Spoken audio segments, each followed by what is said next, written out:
Disons que c'est une formation qui est venue à son heure d'abord parce que vous savez que nous sommes dans un contexte un peu tendu avec des violences de gauche et à droite.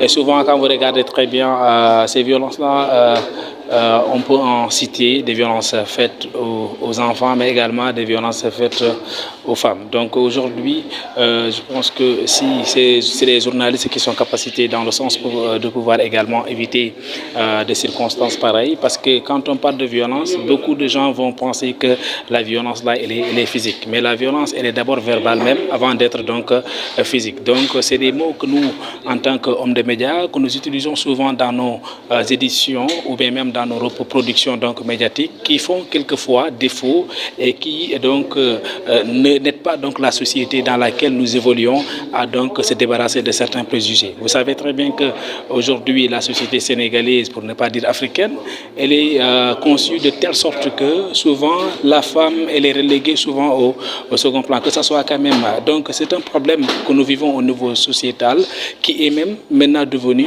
qui s'est répercuté également disons dans le monde du travail. Maintenant, comment éviter ces problèmes-là? Il faut également prendre en compte ce qu'on appelle donc des concepts de valeur, c'est-à-dire savoir faire donc la différence, c'est quoi le genre, mais également c'est quoi également qu'on appelle les stéréotypes, mais c'est quoi la protection de l'enfant et donc sauvegarde également de l'enfant. Et aujourd'hui, nous sommes capacités dans ce sens. Je pense bien que au sortir de cette formation, nous journalistes en tout cas qui ont pris part à cette formation, nous ne serons plus également dans cette optique-là de répéter les mêmes erreurs, même si on les produisait peut-être rarement dans nos productions précédentes, mais que nous ferons également tout notre possible pour ne pas également répéter ces erreurs-là dans le futur. Le plaidoyer, c'est, on le disait tantôt, aujourd'hui vous savez que Right2Play, qui connaît Right2Play, c'est d'abord une organisation qui s'active dans le sport en général, mais également le sport féminin.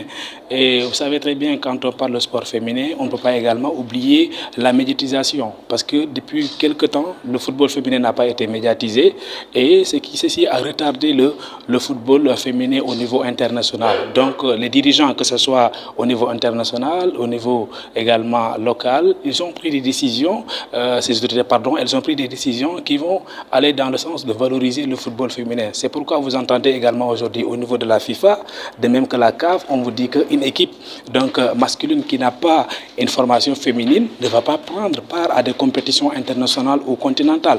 Donc ceci va dans le sens également de valoriser le football ou le sport féminin. Et Right2Play est en train d'aller dans ce sens-là. Mais l'autre aspect aussi qui nous a réunis aujourd'hui ici, c'est comment donc enlever donc lutter contre le sexisme au niveau des médias. Vous savez, il y a de ces disciplines où on voit rarement les journalistes féminins, c'est dans le cadre du sport. Et aujourd'hui, je pense bien qu'on inviterait également à Right2Play de capaciter ces journalistes-là, les journalistes féminins qui s'activent également dans le sport, à avoir les notions, mais également à avoir les vraies terminologies pour pouvoir bien pratiquer le sport. Et je pense que si elles sont capacitées, elles vont adapter donc la discipline et dans ce cas, elles pourront le faire correctement. C'est d'abord à Right2Play qui nous a offert cette formation de 3 jours et qui nous a permis d'apprendre beaucoup de choses. C'est important pour nous de bénéficier de ces genres de formation parce que ça va beaucoup nous aider dans le traitement de l'information. Par exemple, la protection de l'enfant, la protection et la sauvegarde des droits des enfants. Le genre, il y a aussi, on a été entretenu aussi sur, il y a des panels qui ont été animés sur le journalisme sensible au genre. Tout le monde sait qu'il est difficile de faire parler les femmes. Mais bon, on nous a donné ici des astuces qui vont nous permettre demain, une fois sur le terrain, de savoir comment aborder les femmes jusqu'à les convaincre à s'exprimer. Comme doléance, on aimerait que ce genre d'initiative soit pérennisée. Voilà. Alors, je vais le rappeler, Ziguinchor constitue la dernière étape. Nous avons commencé par Sédhiou, donc c'est une formation qui a débuté depuis le 11 et qui prend fin aujourd'hui, ce 23 mars à Ziguinchor. Donc 3 jours à Sédhiou, 3 jours à Oussouye et 3 jours à Bignona. Aujourd'hui 3 jours pour Ziguinchor.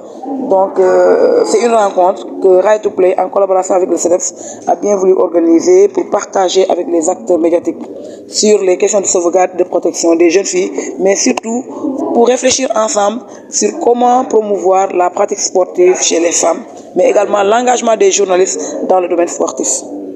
Alors ce qui a été déterminant, c'est surtout la volonté pour ces journalistes-là de s'engager aux côtés de l'ONG et du partenaire d'exécution à œuvrer ensemble pour le développement et surtout la présence des filles dans le sport, mais également s'engager dans la protection et la sauvegarde des enfants. Vous n'êtes pas sans savoir que Ziguinchor est une région qui a par moments présenté un tableau noir, sombre je dirais, quant à la protection et la sauvegarde. Vous n'êtes pas sans savoir également que le taux de grossesse et de mariage d'enfants est toujours élevé, mais aussi la déperdition scolaire également a été notée à Ziguinchor.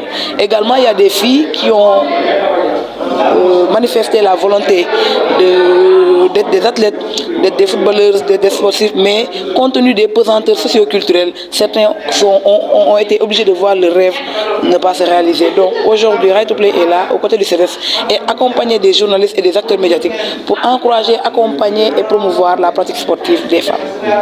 Oui, puisque à la dernière journée, il a été demandé aux journalistes quand même de proposer un plan d'action qui sera soumis à l'appréciation de l'ONG pour voir comment ensemble on pourra, par des activités de suivi, continuer ce travail qui a été commencé dans ces 3 jours. Remercier la presse, mais aussi remercier Right to Play et réitérer l'engagement des CEDEPS de Sédhiou et de Ziguinchor à continuer la collaboration pour une société plus épanouie dans laquelle les filles et les garçons seront vus de la même manière, dans laquelle l'équité et l'égalité des gens sont respectées.